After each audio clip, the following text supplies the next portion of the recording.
eso es diferente, pero no se puede catalogar como un trastorno. Simplemente es una manera de relacionarse afectivamente y es una manera diferente a lo que estamos acostumbrados. No es normal y esto tiene que empezar a quedar claro para que hagamos un cambio de mentalidad. Lo que veo es que su relación es mejor con las cosas materiales y seguramente desde ahí empieza a hacer una asociación con los objetos, pero particularmente con el bus. Esto es algo muy importante y casi que sería el origen de su condición. Hoy en Antesala Podcast nuestro capítulo es un poco diferente a los que venimos manejando en estos últimos episodios que han podido ustedes ver, y es que precisamente lo que buscamos en este canal, en este podcast, es que siempre busquemos el lado empático hacia las historias de vida que muchas personas toman la valentía para venir, sentarse aquí con nosotros a contarlas.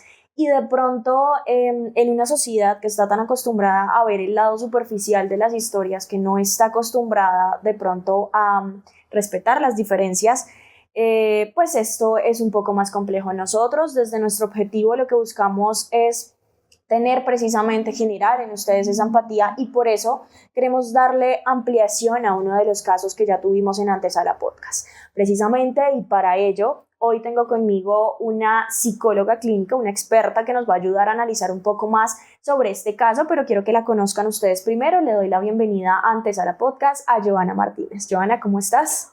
Muy bien, gracias. Muy feliz de estar acá haciendo divulgación. Sí, nosotros muy felices de tenerte acá porque precisamente necesitamos las palabras y la sabiduría de un experto, porque tú precisamente nos puedes contar y nos puedes de pronto ilustrar un poco más sobre esta historia. La historia a la que me refiero en este caso es la que ustedes ya pudieron evidenciar hace unos pocos episodios, que es la de Yeline, la mujer que asegura haberse enamorado y casado simbólicamente con un Transmilenio, más específicamente con una ruta de Transmilenio acá en Bogotá.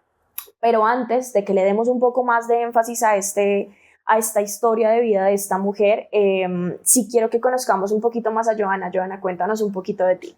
Claro que sí, yo soy psicóloga clínica de 15 años ejerciendo de la Universidad Católica de Colombia con enfoque cognitivo-conductual, pero en medio de esto yo he optado por una psicología holística, funcional, porque me he dado cuenta que las herramientas académicas a veces se quedan cortas y que todo respecto a la salud está cambiando, lo que me parece maravilloso. Entonces lo que hace 15 años funcionaba y servía, va cambiando y ahora tal vez ya esa teoría no sirve y esto me parece maravilloso. Okay.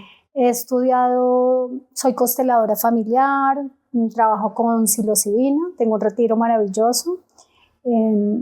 Soy terapeuta floral y mi última formación fue Experience Somatic, que es una técnica, una herramienta que trabaja con traumas de infancia, una herramienta y con todos los traumas en general. Y ahora estoy en formación de neuropsicología. Me causó un poquito de curiosidad de eso que mencionaste de la psilocibina, ¿de qué se trata? Bueno, lo que sucede es que en los años 60 hubo como una revolución de los alucinógenos y los hongos se dieron a conocer, pero luego fueron satanizados y se dijeron que era ilegal. Pero nuevamente ha vuelto un auge de trabajar con hongos, psilocibes, porque hay muchos estudios, sobre todo en las macrodosis, que demuestran que la psilocibina hace una reorganización de los neurotransmisores y del sistema nervioso del cerebro. Entonces, a raíz de esto, yo empecé un estudio y hace 3 años creé un espacio para las personas que quieren llevar su salud mental a otro nivel, que tienen muchos traumas, que es muy difícil, que tienen problemas en sus relaciones, que tienen ansiedad, depresión y que de pronto quieren como tener un acercamiento a empezar un proceso, a hacer un cambio. Entonces con la psilocibina tengo un retiro que lo hacemos cada 2 meses y hacemos no macro, sino microdosis. Okay. Sí, es muy interesante y los efectos son a veces cambios de vida de 180 grados. Reorganización, hay personas que por ejemplo no tienen trabajo y después de eso consiguen trabajo, encuentran su vocación, porque en el retiro no solamente trabajo la psilocibina, como le digo a las personas, es un día de trabajo con el sistema nervioso y con el trauma. Entonces las personas, más que resolver lo que les sucede, a veces es entender por qué les pasa. porque normalizamos muchas situaciones que nos han sucedido en la infancia que son traumáticas y que para una persona en la vida adulta tienen consecuencias, pero acá estamos acostumbrados, pues sí, mi mamá me pegaba con la chancleta, pero acá estoy, no pasa nada. No se reconoce como pero trauma. Sí pasa algo, cuando vemos las personas llorando estas historias. Ok, pero muchas veces seguramente no alcanzan a reconocer que lo que les pasó durante su vida fue un trauma. Si uno a veces normaliza algunas situaciones que le ocurrieron en, no sé, niñez, adolescencia. Claro, porque estamos muy permeados, siempre digo como esta cultura del Sagrado Corazón, de la fiesta, y es que acá la chancla voladora, entonces como que volvemos esto como una comedia, y cuando yo tengo a los pacientes recordando cuando les pegaban, para mí no es chistoso, y ellos ya empiezan también a entender que no es chistoso, que no hay que reírse, pero hay una fuerte influencia social, porque como que eso nos pasó a casi todos. Sí, en este momento estamos despertando y nos estamos dando cuenta que golpear a los niños, que no haya presencia de cuidadores, que los niños no sean escuchados, que no solamente comprarles ropa y darles comida, sino que se necesita mucho más para que un ser humano se desarrolle de la mejor manera. Desde tu experiencia tratando ese tipo de traumas de infancia, ¿cómo crees que esas situaciones que de pronto ocurren en determinada etapa de la vida de una persona terminan repercutiendo o terminan afectando su adultez en tanto su vida personal, profesional? ¿Cómo pueden terminar afectando? Sí, esto es muy interesante la explicación, porque justo como estoy en mi formación de neuropsicología me encantó, porque generalmente los psicólogos, los psiquiatras tenemos como esta mirada, por ejemplo en mi universidad, muy científica, ¿no? Del método científico, y de solo validar lo que está como dentro de ese lineamiento, pero hay otras investigaciones que igual son investigaciones y son muy valiosas, y otras teorías y otras herramientas que han salido que aportan mucha información. Entonces me encantaba escuchar al neuropsicólogo que decía, es que ya no está por aparte el cerebro, o sea, como lo que tú piensas y como que te estás sintiendo mal, ya, póngase como se dice vulgarmente, póngase a lavar los calzones y ya, o sea, párese a ver. Ya no pasa, porque lo que se ha visto es que, por ejemplo, un niño que está desregulado fisiológicamente es un niño que emocionalmente está desregulado. ¿Sí? Y un niño que está desregulado emocionalmente es un niño que no puede prestar atención, o sea que obviamente académicamente no le va a ir bien. Entonces, uno que diría que ¿qué está primero? ¿Que lo que piensa o lo que siente? Pero esto funciona a nivel adulto. ¿Qué pasa? Que el sistema nervioso se configura completo a los 5 meses de estar en el vientre de tu madre, ¿sí? Y que hablamos del cerebro, la corteza, la médula, ¿sí? Se configura, pero él sigue madurando a lo largo. Entonces, ¿y cómo madura? Madura a través de los estímulos sensoriales. Entonces, por ejemplo, la mami, la luz que ingresa, entra con una información y te vas nutriendo.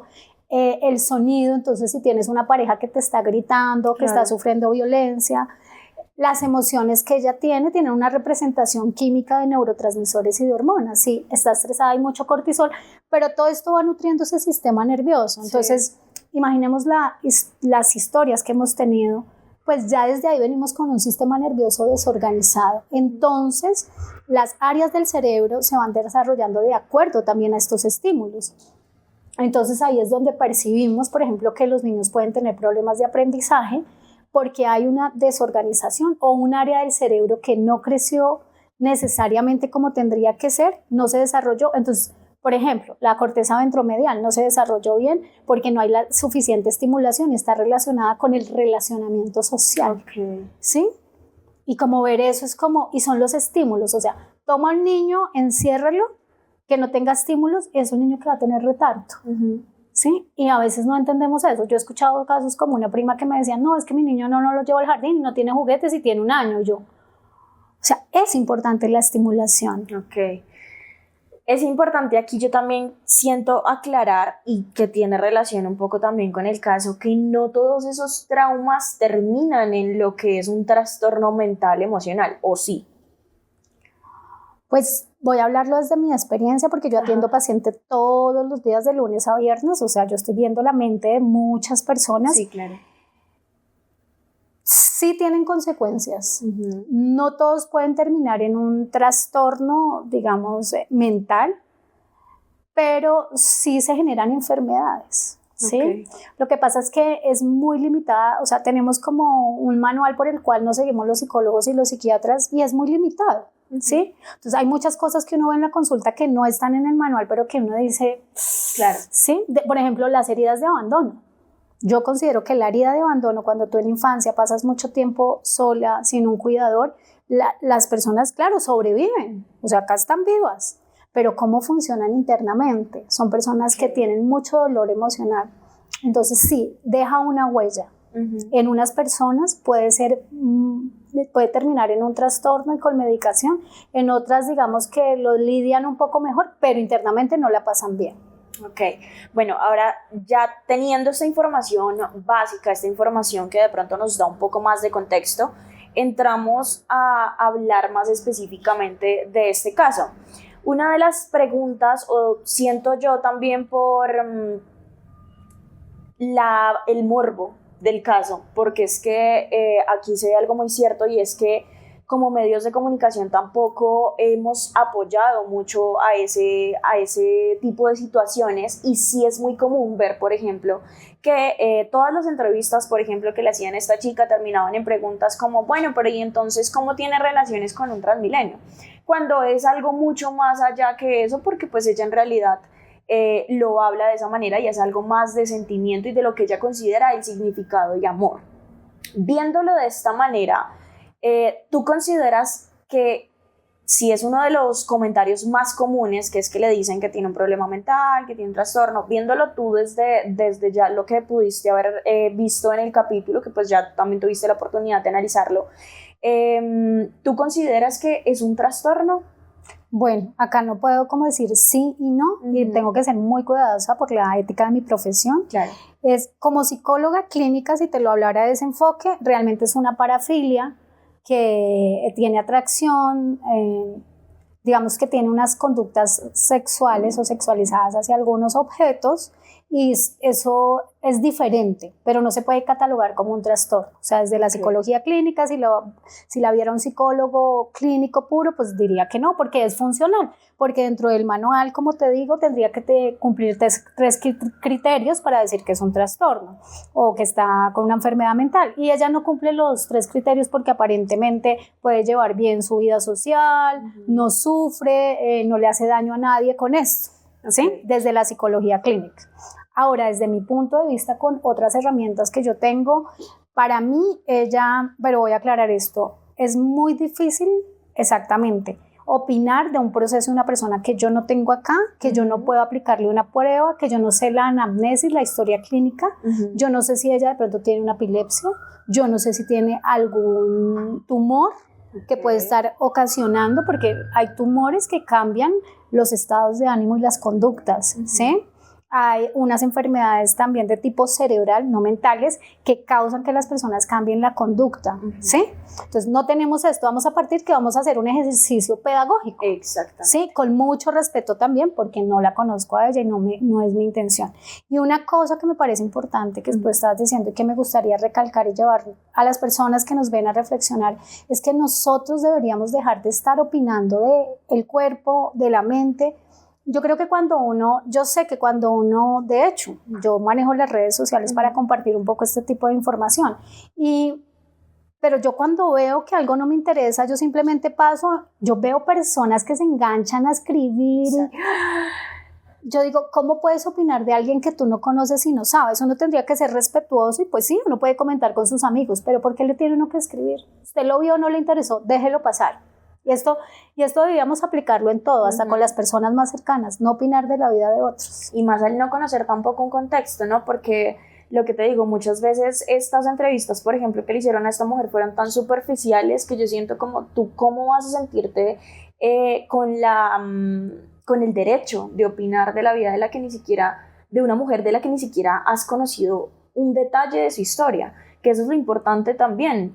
Dicen como, bueno, listo, se tomaron el tiempo de decir como pues ella se sintió atraída por un Transmilenio, pero ¿quién se tomó el trabajo de decir como por qué? Escúchela, qué es lo que siente, qué es lo que piensa, por qué se siente atraída por un Transmilenio.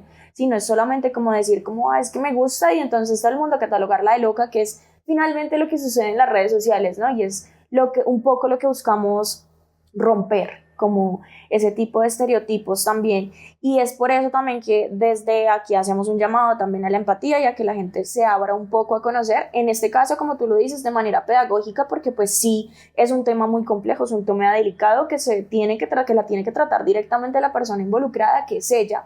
Pero en este caso, simplemente para nosotros intentar entender un poco, para que las personas que de pronto en algún punto se han tomado el trabajo de dejar un comentario negativo, también se tomen en este caso el trabajo de escuchar un poco la socialización sobre lo que podría estar sucediendo. Y me gusta que menciones el tema parafilia porque quiero que hagamos énfasis ahí. ¿Qué es una parafilia para las personas que de pronto en este caso no conocen ese término? Una parafilia es un fenómeno que por la psicología clínica no es llamado como un trastorno ni como algo inadecuado, sino simplemente es una manera de relacionarse afectivamente y es una manera diferente a lo que estamos acostumbrados. Esa es la definición. Ya. Ella hacía énfasis en el término más específico, mecanofilia. Sí, que es la atracción hacia vehículos, en este caso. ¿Sí? Es específicamente hacia vehículos. Sí. Ok. Analicemos un poco lo que fue esta historia desde la parte... Esta historia la tomamos, digamos que en varias etapas de su vida, ¿no? Iniciando desde su infancia. Yaline tuvo la oportunidad de mencionarnos que de hecho creció en un ambiente muy sano, ¿sí? En una familia muy sana, normal, como en la que crecemos todos nosotros, a pesar de pronto sí ser poco afectuosos, tener padres que siempre velaron por ella, que le dieron todo lo que necesitaba, nunca le faltó nada, pero pues ella sentía que de pronto lo que pudo haberle faltado era afecto, pero pues no hasta un término extremo. ¿Cómo ves tú esta situación respecto a ahorita su mecanofilia?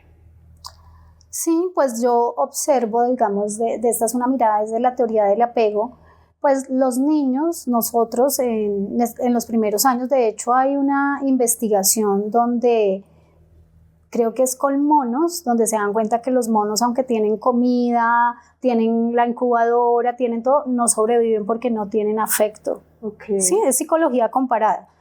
Pero, y luego había algo también, un artículo creo que en niños de orfanato que también tenían todo, que eran abandonados muy bebés y algunos morían.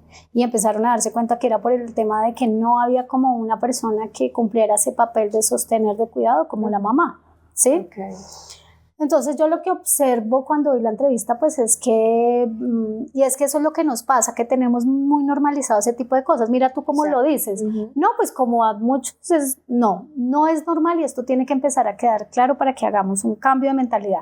No es normal que los niños se queden solos después de que llegan en el colegio. No es normal que un niño se quede encerrado en una casa porque sus papás están trabajando, pero tenemos una desorganización a nivel social y también los ritmos de vida donde la mujer ahora trabaja, que no es culpa de la mujer, sino donde no nos organizamos, pues los niños se mandan todo el día al jardín, la mamá llega por la noche y el papá y ni siquiera los ve.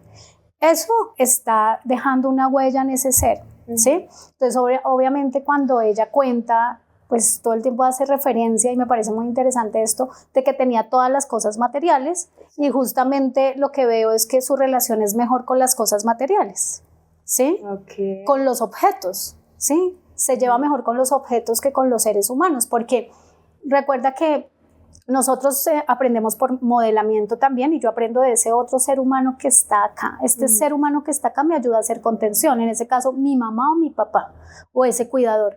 Pero cuando yo tengo que crecer sola, lidiando con todas mis emociones, conteniéndome a mí misma, pues yo lo voy a hacer como pueda hacerlo, ¿sí? Entonces sí, esto es algo muy importante y casi que sería el origen de su condición. Ok, y ella menciona algo particular sobre eso que tú dices de que no es normal que un niño esté solo a sus 10 años y hace énfasis en esa parte de su vida. Ella dice, para los que en este momento le insisten en que pues es algo ahorita por buscar fama, ella dice, no es algo de ahorita, es algo de hace mucho tiempo, porque incluso cuando tenía 10 años sentía atracción por un bus intermunicipal. Sí. Y que incluso la gente del pueblo fue a especular en que siendo una niña tan chiquita sentía atracción por un bus y que en realidad era con el conductor, que sentía atracción por el conductor de un bus, porque todo el tiempo se montaba en esa ruta. Y ella decía, no era con el conductor del bus, era que sentía atracción por el bus, por eso todo el tiempo me montaba en esa ruta, pero pues estando sola. Claro, pero hay una cosa muy importante que acá ya sería desde psicología conductual, y es que en el año 2000 ella dice que se enamora de un bus porque sus papás no viajaban en él. Entonces uno empezaría a pensar, es triste eso, que sus papás no viajaban, pero en ese momento ella asocia que estar en el bus le permite estar regulada, le da confort, se siente tranquila. Y seguramente desde ahí empieza a hacer una asociación con los objetos, pero particularmente con el bus. Como que el bus es un lugar seguro, no tengo quien me contenga, pero está el bus. De alguna manera ella empieza a asociar esto, porque esto pasa, los seres humanos. ¿Qué papel cumplen los detalles específicos del objeto? Por ejemplo, hace referencia a la suavidad de sus sillas, hace referencia a la atracción que siente por las cosas cristalinas, que de hecho también le pasa ahorita en el Transmilenio, hace referencia a su atracción por el color rojo y una cantidad de detalles que de pronto son más específicos, pero que tienen que ver específicamente con el objeto. ¿Qué relación tiene eso?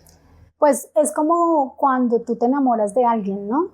Tú le ves los ojos más lindos, tú le empiezas a ver los detalles, y de alguna manera, como ella no sabe relacionarse con otros seres humanos, es mucho más fácil relacionarse para un objeto, pues ella crea este tipo de relación donde amplifica como, sí, yo no sé si a ti te pasa, pero yo hoy pensaba en eso, a mí me encanta la ropa y a mí hay cosas que me encantan de mi closet que yo, pero no al punto de decir que estoy enamorada. Lo amo, sí. No, pero uno dice, ay, esta chaqueta es divina. Sí. Entonces ahora imagínate ella, que ella lo amplifica más porque no tiene una red de apoyo, porque no ha sentido el amor, en este caso de una pareja, pues como que ella se entrega a esto y lo hace más grande. Pero también hay una característica ahí que es importante, que yo vi, pero como decimos es un ejercicio pedagógico, y es que ella podría tener un trastorno de la personalidad. Que tiene que ver, hay 9 trastornos de la personalidad, que es esquizotipia, porque la escuché mucho en la entrevista como hablando de que recibía señales todo el tiempo, como que le hablaban, ¿sí? Y cuando uno escucha, por ejemplo, esto de que el padrino es la otra ruta, o sea, no, pues discúlpame, pero ya son cosas que a mí me parece que van trascendiendo. ¿Y por qué es importante esto? O sea, que no se me hace que esté dentro de lo común de la conducta humana, ¿sí? Y que sí habría que mirar. Pero y esto es muy importante, es que si no hacemos esta claridad, como diciendo, bueno, no entrando en decir que es normal o anormal, pero si no hacemos esta claridad, entonces las personas que la miren, van a empezar a salir más personas que se van a enamorar entonces del bus, de la bicicleta, y las relaciones afectivas se van a acabar porque empezamos a normalizar algo que no es adecuado, ¿sí? Para mi criterio. Sí, porque hacía mucha mención también en el hecho de que en ocasiones en los que ella se sentía triste, recibía precisamente lo que tú dices, una señal como si la energía de la ruta, la energía del bus estuviera con ella, o incluso otras situaciones en las que se sentía celosa, como en cualquier otra relación, que eso era lo particular de sus sentimientos. ¿Esto en realidad se podría catalogar como amor? Pues como un amor de pareja, no, porque para que hablemos de amor de pareja tienen que haber 2 personas o más seres humanos, no seres vivos, porque yo siento amor por mi perrita. Sí. Y tú puedes tener una mascota y sientes amor, pero estamos hablando del amor romántico, pues se necesita otro ser humano para poder decir que existe, digamos, este amor. Y te lo pregunto, ¿sabes? Porque a lo largo de toda la entrevista hacía mucha mención de esa palabra, y era como, me enamoré perdidamente de tal persona, luego esa persona no me correspondía, me enamoré perdidamente de esta otra persona, no me correspondía, me enamoré perdidamente. Entonces como que siempre era llevar el amor al extremo en el que uno dice como me enamoré perdidamente, pero sucedía particularmente con varias personas, que incluso, y digo personas porque mencionó el hecho de que llegó también a sentir atracción por mujeres, y decía que muchos de esos amores no eran correspondidos. Sin embargo, ella se entregaba por completo, que fue es el origen de la pregunta que yo le hice, y era si en algún momento había sentido decepción del ser humano como tal, porque pues se enamoraba ella, pero otra persona no le correspondía. ¿Qué sucede en esa etapa, por ejemplo, de su adolescencia con esa relación ya con personas que no hacen parte de su familia, pero que sí son de su misma edad y ya es otro tipo de relación, ya no el familiar? Es que acá es como la noche negra, el gato negro y yo que no veo. Entonces venimos de un lugar donde a ella la refuerzan o la acompañan a través de objetos materiales. Entonces, muy sola, no tiene, digamos, los refuerzos necesarios a nivel sensorial, como son los abrazos, las caricias, los besos. Esto es importante. Y de hecho yo lo veo mucho en consulta con adultos. Hay adultos que llegan a mis talleres o retiros a consulta y lloran porque su mamá nunca les dijo que la amaba y nunca las abrazó y todavía el contacto físico es muy difícil. Claro. ¿Sí? Eso deja huella y también lo que te digo, deja áreas del cerebro que no se desarrollan adecuadamente porque no hay esta estimulación. Eso es importante. Entonces vemos que ella ya trae esa historia con los objetos, con su propia soledad y como ella dice, a mí me tocaba a mí misma. ¿Tú te imaginas, no sé si te ha pasado alguna situación que tuviste en infancia difícil, cómo uno la resuelve uno solo? ¿Cómo? Para uno de pequeño, perder un cuaderno, no llevar la tarea es una situación grandísima. Y ahora estamos diciendo que ella dice que pues prácticamente toda la infancia estuvo sola, ella misma se tuvo que autorregular y los niños en la edad que ella tiene pues el cerebro no está maduro, los niños sacan deducciones muy fácil y que no son reales, como tú me dijiste que ahorita me hablas, es que tú no me quieres. Imagínate cuántas deducciones y creencias no creó ella a partir de toda esa experiencia de infancia. Bueno, claro. Ahora entra, y una cosa que a mí también me pareció muy curiosa, y yo no sé, y yo te pregunto a ti, ¿tú te enamorabas así desde esa edad tan pequeña? No, así siendo tan pequeño, eso es lo que también es particular, muy extraño. Entonces a mí, yo siento que uno cuando está en esa edad, a mí me gustaba el niño del colegio. Son edades donde de los 9, como de los 10 de los 11 a los 16 ya hay un poco más de amor romántico, pero ella lo refiere desde los 9 años y con una intensidad. Entonces para mi criterio es porque ella tenía tanta ausencia de afecto que no era que buscara el amor de hombre, el amor romántico, sino lo que buscaba era sentirse contenida, el afecto, porque eso hace falta cuando uno no lo ha vivido, es algo que te acompaña. Yo que tengo pacientes con heridas de abandono porque se murieron sus padres muy pequeños, hay una sensación como de puede estar lleno el espacio y se sienten absolutamente solas, y es una sensación muy profunda cuando uno no ha tenido. Sí, uno cuando es niño como que necesita ciertos, como el computador, necesita ciertos programas y cuando uno de estos falta, hay una falencia en la vida adulta que trae unas consecuencias. Entonces, con respecto a las parejas que tú nombras, vemos que ella se enamora perdidamente de uno, luego al otro y cosas, es como literalmente ella dice que los persigue. Exacto. Y digamos, esto no es algo normal. Si tú tienes un hijo y tú observas o te das cuenta que tiene esta conducta, ¿tú qué le enseñas a tu hijo o a tu hija? La acompañarías y le explicarías que no es adecuado hacer eso con absolutamente nadie. Pero si te das cuenta, ella no logra diferenciar que es una conducta inadecuada. A pesar de que es muy inteligente, ella no logra diferenciar que todavía ha pasado el tiempo y ella no diferencia que es que cualquier persona que sienta eso se iba a sentir perseguida y que las personas que la estaban observando obviamente la iban a invalidar, que fue un poco también donde apareció el bullying, que no lo justifico porque digo, ¿dónde están los adultos? ¿Dónde estaba la profesora? ¿Dónde estaba la mamá? Pero es que ella misma se cuidaba a ella misma. Sí, y ahorita que mencionas ese tema del bullying, pues normalmente todo lo que ella viene viviendo en su vida termina siendo una acumulación de muchas cosas, ¿no? Entonces, digamos, tú tener una bolsa y acumular y acumular y acumular y acumular. ¿Sientes que también de alguna forma ese bullying del que fue víctima termina siendo no detonante, porque digamos que el detonante ya, no hay un detonante, ¿sí? Viene algo de toda su vida, pero sí sientes que esa acumulación y ahora sumado al bullying, eso sumó de alguna manera a la manera en la que ella veía la vida, la forma en la que de pronto se relacionaba también? Claro, porque hay lo que veo, que tomé apuntes porque me parece muy importante, es que ella concluye que los humanos no valen la pena, y esto me parece súper fuerte, pero también muy claro, ¿sí? Siente rabia por algunos seres humanos, no cree en la humanidad, o sea, ella no. Entonces uno empieza a entender por qué se vincula con un objeto inanimado, pues porque los seres humanos no le interesan, no fueron, pues es que las primeras figuras cercanas, seres humanos, eran su papá y su mamá y sus hermanos. no estuvieron presentes para ella, no le hicieron contención, ¿qué ella va a pensar de los seres humanos a raíz de esas primeras relaciones? Pues ya no confiaba, en un momento se empezó a dar cuenta que estaba sola y que si mi papá y mi mamá me hicieron esto, porque uno extrapola, ¿sí? Y luego la persona que era muy cercana, importante, la hermana, se va y eso fue terrible para ella, fue un gran abandono también, seguramente no fue con la intención, pero es algo que la marca mucho. Entonces, claro que esto deja una consecuencia, esto como que refuerza como a pensar que el lugar más seguro es tener una relación con un objeto, porque es que este objeto no le va a hacer daño, no le va a ser infiel, no la va a dejar, ¿sí? Un ser humano, ella corre riesgo, o sea, para su cerebro la lectura que hace cuando ve otro ser humano es que se prende una alarma y le dice cuidado, pero cuando está con un objeto, y si te das cuenta, uno repite las conductas que en el pasado le generaron a uno seguridad. Y si para ella la relación con los objetos fue lo más seguro que tuvo, pues es donde se siente mucho más tranquila.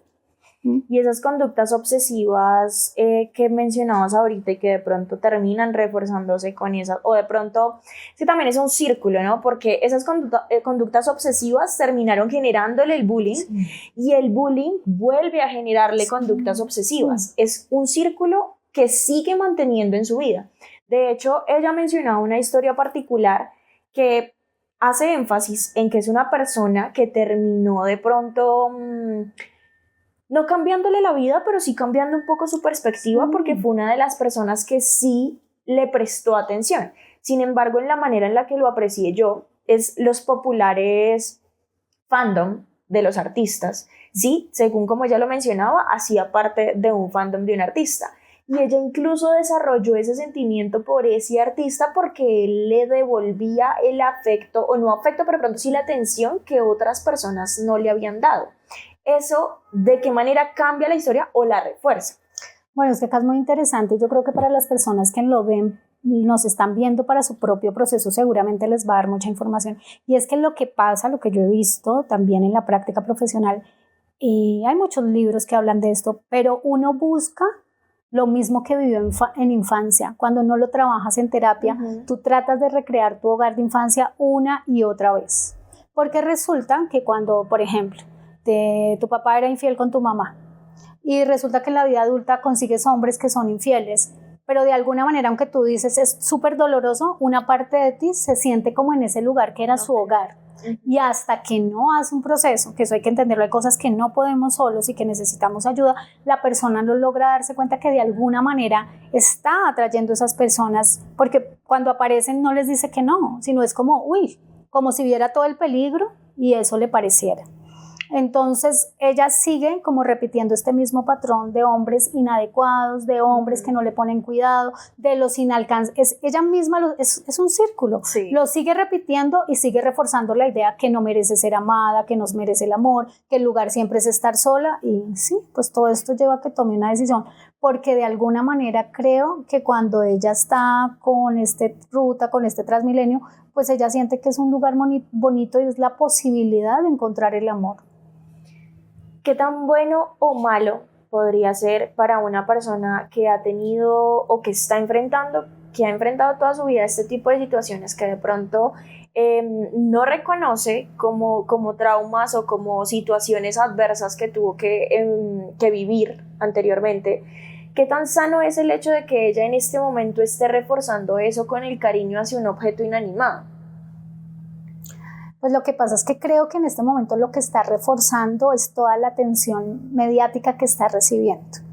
Ella está teniendo una ganancia con esto, porque mira, la están entrevistando, tiene muchos likes, está siendo vista algo que no podía tener. Entonces esto de alguna manera pues refuerza más su conducta, ¿sí?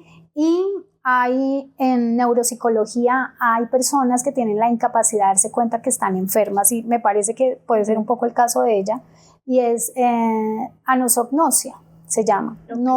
No se dan cuenta que, o sea, puedes tener diabetes pero sigues comiendo azúcar, puedes tener epilepsia, sabes que no puedes salir solo pero te vas a la calle, ¿sí? Porque la persona no tiene la conciencia de que tiene una enfermedad. No lo reconoce. Sí, no lo reconoce. Entonces cuando yo escucho, por ejemplo, que su mamá, pero pues imagínate, Si yo me imagino la mamá de ella, si la mamá de ella fue la señora que la crió, que no logra, pues yo imagino que los papás de ella deben tener una gran dificultad también afectiva. Entonces también debe ser difícil pues hacer este manejo, darse cuenta que su hija tiene una situación que no está dentro de los parámetros normales, por así decirlo, y decir, oye, tal vez necesitas buscar ayuda, o bueno, tal vez lo harán, pero es que ella tiene muy claro que está bien. Sí. Y como y es muy buena conversando, y es muy buena teorizando, y es muy buena porque ella se sabía el manual, o sea, ella ya lo ha investigado, ¿sí? Para de alguna manera como que encaje también, ¿sí? Y es muy curioso porque en ese tema de la familia asegura tener el apoyo en cuanto a su relación con este Transmilenio, esta ruta específica de A60, F60, porque hace el énfasis de la ruta. Ella asegura que tiene la aprobación o más bien el apoyo de la familia en cuanto a esto. Por ejemplo, vive con una sobrina que conoce toda la situación, que es la que normalmente la acompaña y dice de hecho que fue uno de los testigos de su matrimonio simbólico. Y tiene también, asegura que cuando su mamá la llama, por ejemplo, incluso hace chanzas, hace bromas con el tema del Transmilenio, como ¿y cómo está su esposo del Transmilenio? Cosas así, como reforzando también esa idea de que su pareja es un Transmilenio.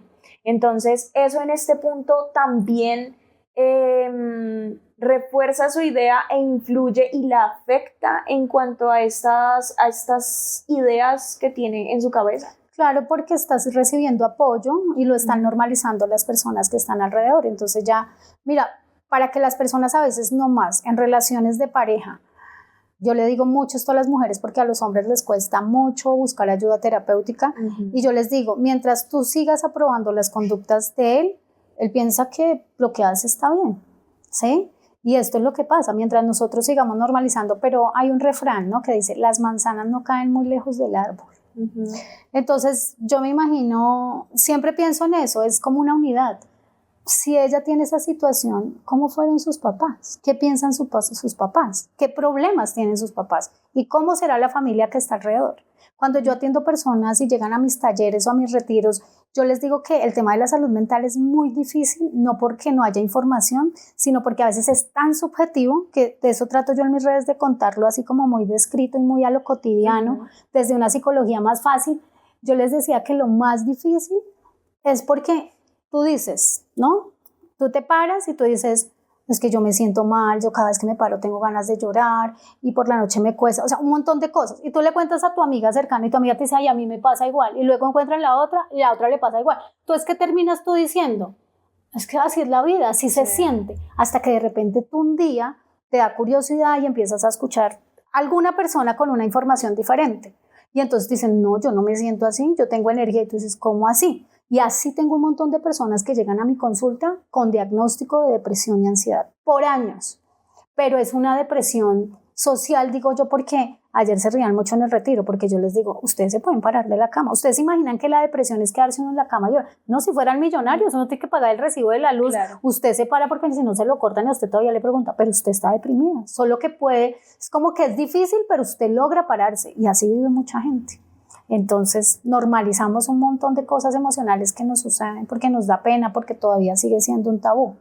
Incluso podría también tratarse de un tema que tú dices que también cómo será este tema de los papás, también algo a nivel familiar, hace también referencia a que su relación con el resto de la familia no era muy buena. Pero también menciona una prima que considera que también podría tener mecanofilia. Entonces es curioso porque, claro, ella si lo percibe dentro de otro ser en su familia, aplica lo que tú me estás mencionando y es que lo normaliza, porque si ya hay otra persona que siente lo mismo.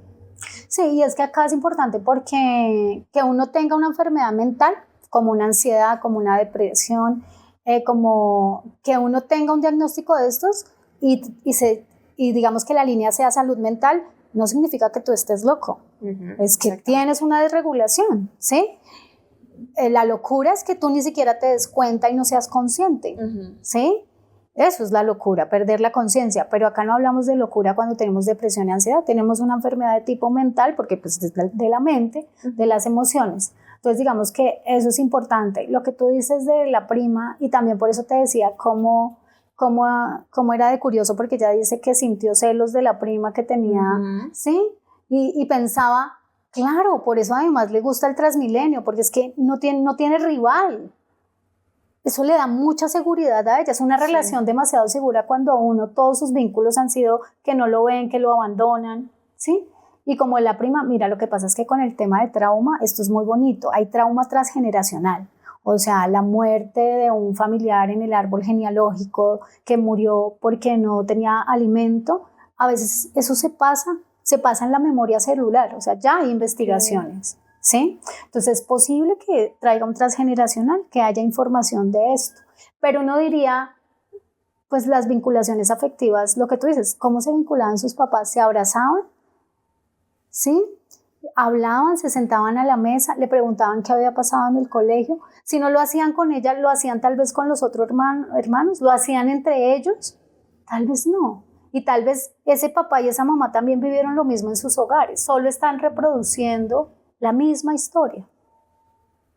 ¿Qué papel cumple el resto de la sociedad en esto? Digamos que es algo que se vive desde un principio muy al interior de la familia, pero también vemos terceros involucrados, los profesores que se burlaban, la gente que vivía en el pueblo, en este caso y en el presente, las personas en redes sociales que todo el tiempo están dando como sus opiniones, que de pronto no siempre son muy amables, o las personas que están rodeándola y que o lo normalizan o la critican. Entonces, ¿qué papel cumple la sociedad en esto? Pues lo primero es que es muy difícil que una persona que esté en la condición, digamos, en la mirada mental de ella, ¿sí? En la mirada, en la percepción que tiene, ¿sí? Si está al lado de otra que ve igual, sí, entonces la abuela, la prima, pues es muy difícil que ella logre, porque las personas más cercanas son las que de pronto a uno le dirían, oye, no sé, ¿por qué no miramos esto? Eso no me parece que esté funcionando, de pronto pasa algo, sí, pero las personas que están alrededor de ella, que tienen más influencia, que son más cercanas, se lo normalizan, pues imagínate. Sí, ella va a poder vivir con eso. No siento que le vaya a pasar algo más grave o no, que atente, no, de pronto llegará por una situación más adelante a buscar ayuda y de pronto ahí se puedan dar cuenta y llegue también con un profesional que sea idóneo y que no normalice, digamos, esto, ¿sí? Y la sociedad que cumple, pues es muy complejo, lo que yo te decía, lo primero, porque yo creo que el primer lugar donde tiene que haber esta educación, pues es en los individuos y como tal en la familia. Los profesores tienen una tasa de enfermedad bastante alta y hay muchas personas, digamos, hace poco yo tuve una paciente que tenía epilepsia y tenía 10 años. Tenía epilepsia como desde los 2 años y pasó por muchos jardines y nadie se dio cuenta. Y yo me di cuenta en la consulta. Y entonces la regañaban, la niña no hacía contención de esfínteres, entonces los papás la regañaban, todo el mundo la regañaba y ella no podía hablar porque estaba teniendo crisis epilépticas. Y uno dice, ¿cómo una profesora de preescolar que hace una formación no se va a dar cuenta que hay algo atípico? Sí, incluso yo puedo saber que un niño no tiene un buen desarrollo de aprendizaje viendo sus movimientos, cómo camina. Yo puedo saber si hay algo con este niño en el aprendizaje. Entonces yo creo que tendría que ser más riguroso el sistema educativo de lo que formamos y también las personas tener más ética. Yo, por ejemplo, soy como súper cuidadosa cuando yo veo a una persona por primera vez y yo sospecho que tiene una depresión, yo le digo, no importa si no vuelves a tomar cita conmigo, pero tienes que saber que tú tienes varios rasgos de depresión y que lo tienes que tratar porque es una enfermedad. O sea, esa es mi responsabilidad, así no vuelva a consulta. Exacto. Sí, justo eso te iba a preguntar porque pues sí me parece muy importante el hecho de que todos sabemos que las redes de apoyo pues normalmente son muy importantes en la vida de una persona. De pronto no todos cuentan con esa red de apoyo que necesitan. Y en este caso ya me remito no solamente a este tipo de casos como el de Yeline, sino a los que tú también mencionas, y es casos de ansiedad, de depresión, que son tan frecuentes lastimosamente y que de pronto nosotros como sociedad tampoco sabemos cómo reaccionar. Digamos que ¿cuál sería ese papel que nosotros podríamos cumplir para darle apoyo a una persona que está pasando por este tipo de situaciones cuando uno no tiene las herramientas también para para soportarle y de pronto para darle lo que necesita, porque pues tú bien lo mencionas, son cosas que vienen de toda su vida y que si no es la misma persona la que los trata, pues otra persona no puede llegar a intentar hacerlo, pero de pronto sí de alguna manera puede ser la gente un poco de soporte o de apoyo para esa persona. ¿Cómo puede hacerlo? Sí, bueno, esto es más complicado, parece una pregunta sencilla, pero es muy compleja. Voy a tratar de explicarte. Es que la manera de ayudar a los otros es ayudándonos a nosotros mismos, porque en este momento, o sea, la experiencia humana es una experiencia compleja y la mayoría de personas tienen traumas.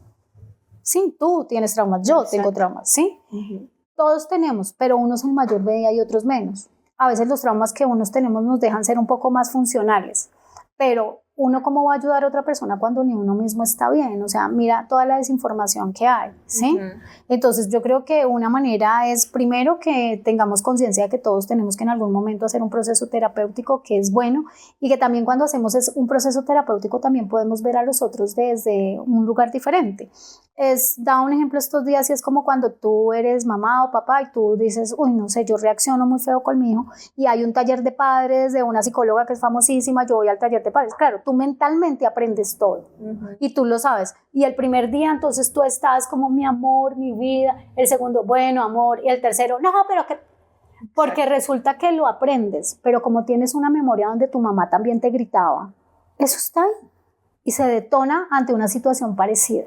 Entonces no es solamente lo mental, es que necesitamos un espacio para hablar de eso que nos dolió y poder reorganizar la historia. Y esos son los famosos patrones también, que suele seguir, pues seguimos todos. ¿Pero hay manera de romper ese tipo de patrones? Sí, cuando tú tienes una experiencia, ¿qué es trauma? ¿Sí? Porque trauma puede ser que se caiga este bombillo acá y para ti te da un susto, pero tú te vas a decir, ay, tan boba, ¿qué te pasa? Y uno, exactamente, yo no puedo decir porque todos los sistemas nerviosos reaccionan diferentes. Lo que para ti puede ser una experiencia traumática difícil, para mí puede que no lo genere por tu base de tu sistema nervioso, como hablábamos. Entonces, la experiencia traumática, digamos, se cayó esto y fue impresionante, deja como información en varios niveles sensoriales, auditivo, táctil, de memoria, visual, del recuerdo, ¿sí? Y lo que uno hace, en mi caso en el proceso terapéutico, es ayudar a la persona a descargar esa información. Por ejemplo, la sensación sentida.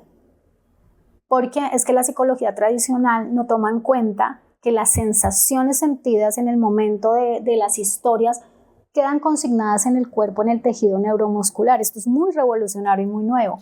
Entonces, ¿qué hacemos con este tipo de intervención sensorial? Llevar a la persona que pueda descargar lo que quedó atrapado, la sensación. Entonces, a veces queda la sensación de, por ejemplo, iba a caer la luz y tu sensación fue hacer así. No, pero yo no podía hacer eso porque estaba en una entrevista, pero queda. Y cuando lo trabajamos en consulta, de repente hay movimientos y entonces uno trabaja y te dice, ¿qué sensación hay? No sé, tengo una sensación de ponerme los brazos así. Ok, lo vamos a hacer muy despacio y descargamos la memoria sensorial que quedó. Y entonces luego más adelante cuando hablamos en otra sesión decimos, ven, ¿te acuerdas esta experiencia? ¿Puedes pensar un poco en ella? Observa cómo se siente. No, sabes que ya no, ya se logra quitar toda la carga emocional, no es que se borre. Y así hasta con el abuso sexual se trabaja. Ok. Bueno, Johanna, pues nos has dado una visión muy clara. Siento que también es un llamado a lo que decíamos al principio, un llamado al respeto, un llamado también al no opinar de la vida de los demás, que es lo fundamental aquí. Y asegúrese también de primero revisarse usted mismo para sanar sus propias cosas antes de estar buscando las de las demás, que es siempre la invitación, ¿no? Todos contamos con una historia de vida hermosa, pero también llena de muchas cosas. De pronto no para todos ha sido de la misma manera y todos tienen una historia de vida particular que a mí me encanta conocer porque deja ver mucho de la persona también y me parece muy importante también poder observar eso que de pronto no todos estamos dispuestos a mostrar, porque normalmente mostramos ¿qué? El lado bueno, nadie va a mostrar su lado malo, por supuesto, pero pues detrás de la historia de vida de una persona hay otro tipo de detalles que han generado sus retos, que han generado sus desafíos, sus más grandes desafíos y todo lo que es hoy en día. Entonces, esto que tú nos acabas de mencionar y todo lo que nos acabas de contar, siento que es muy importante para entender tanto la historia de Yeline como para entender muchas otras historias que de pronto muchas personas que nos estén viendo ahorita o se sientan identificadas o tengan alguna persona cercana que también pueda estar pasando por algo similar. Entonces te agradezco mucho el habernos brindado este espacio. Quiero también que aprovechemos y pues tú le cuentes a la gente cómo pueden encontrarte, Claro. dónde pueden encontrarte, porque Claro pues que es sí. valioso también contar con esa ayuda. Sí, claro que sí. Pueden contactarme a través de Instagram como joanamar.c24 o a través de mi página que es www.joademi.com. Por ahí pueden mirar todos los servicios y unos espacios maravillosos. Y agendar citas contigo también. Sí, claro que sí, claro que sí. Muchas gracias, Joana, por Sí. brindarnos este espacio y por tu disposición también. Gracias por el espacio para poder ayudar a otros. No, esa es la idea. Y a ustedes, para que no se pierdan un nuevo episodio de Antesala Podcast.